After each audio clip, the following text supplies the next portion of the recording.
you go crazy.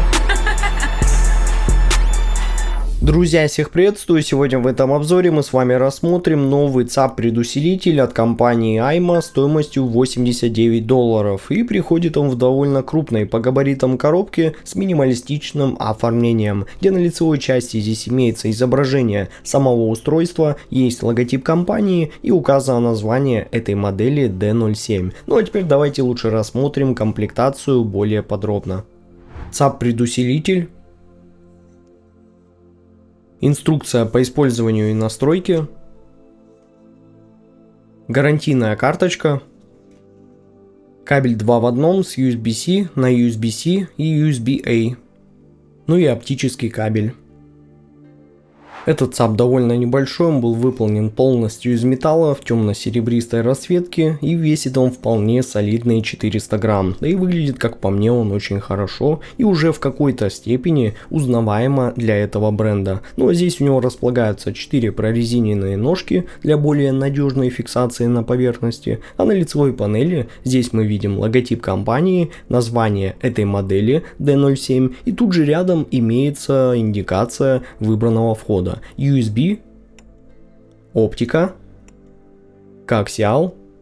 Также есть еще отдельный индикатор для формата DSD и для режима UAC 1.0. Ну а по центру, как вы понимаете, здесь находится основная ручка управления громкостью. И нажав ее один раз, можно будет быстро переключить вход, либо включить само устройство. А нажав 2 раза, можно будет поставить mute. А при удержании можно будет полностью выключить этот ЦАП. Ну а рядом тут еще находится переключатель выходов, позволяющий вам выбрать как первый канал, второй канал, либо вообще сразу оба. Ну а здесь сзади располагается переключатель режима UAC с 2.0 на 1.0 и наоборот. Также есть два отдельных RCA выхода, которые могут работать сразу одновременно. Есть коаксиальный вход, оптический вход и USB. А также есть клавиша Bypass, при удержании которой на 3 секунды вы активируете режим уже так называемого более чистого звучания с фиксированной громкостью и без активированной секции предусилителя, что, согласитесь,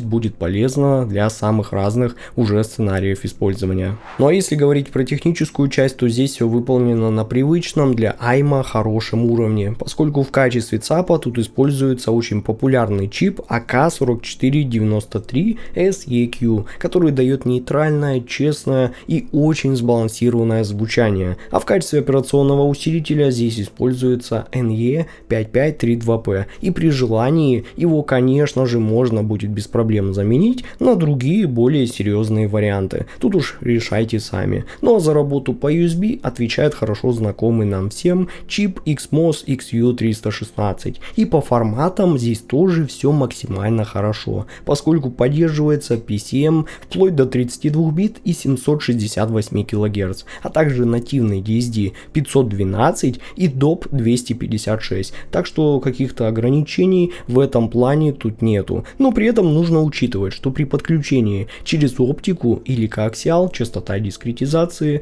будет уже ограничена до 24 бит и 192 кГц, что по сути уже является некоторым стандартом. Ну и конечно этот ЦАП спокойно определяется и работает как на Windows 10, 11, macOS и Linux. Так что по сути просто подключили его и сразу слушаете. Ну а при необходимости можно еще будет установить специальный ASIO драйвер, что я бы точно советовал вам всем сделать. Ну а послушав этот ЦАП как с активной акустикой Ayma S600, так и с пассивной Klipschere 50M через отдельный усилитель, я могу вам сказать точно, что это один из самых впечатляющих ЦАПов сейчас в своем ценовом сегменте, что я тестировал за последнее время. И он мне даже понравился больше, чем Ayma DACA 7, поскольку с первых же минут он буквально поражает вас своей абсолютной честностью и нейтральностью. При этом все звучит натурально, без какой-либо окраски и с правильной тембральной достоверностью. И низ при этом ощущается очень собранным и контролируемым. Каждая партия читается отчетливо, есть характерная плотность, упругость и энергия, при этом он не давит на середину и не мешает инструментам и вокалу лучше раскрываться. И бас словно всегда быстро реагирует на ритм. Атака ясная, затухание естественное, но не затянутое, и за счет этого вся динамика ощущается более живо, с хорошей скоростью скоростью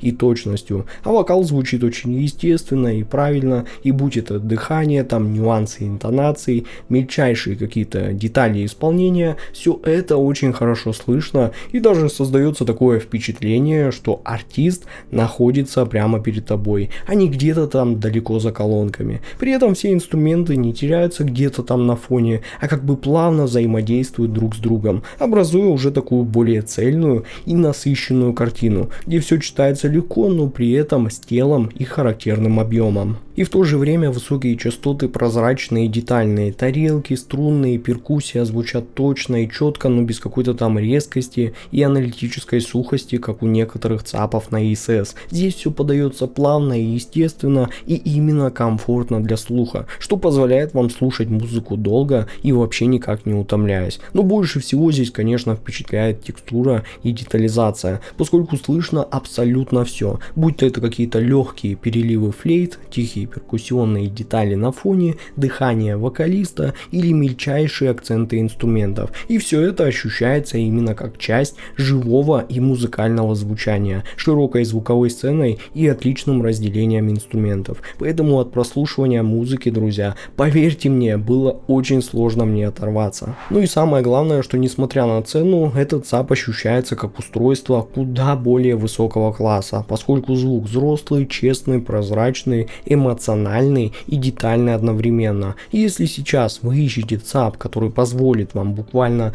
полностью погрузиться в музыку, услышать ее максимально естественно и достоверно, при этом не теряя некоторой эмоциональности и вовлечения при прослушивании, то я думаю, что AIMA D07 это просто настоящий must-have для любителей более живого и цельного звучания. И за эти деньги, друзья, я реально считаю, что это просто лучший ЦАП, который раскрывает весь потенциал акустики и делает прослушивание уже самым настоящим удовольствием. Ну а ссылка на покупку этого ЦАПа находится в описании и закрепленном комментарии под этим видео. С вами был IC Genius, спасибо всем за просмотр и до скорых встреч в новых обзорах.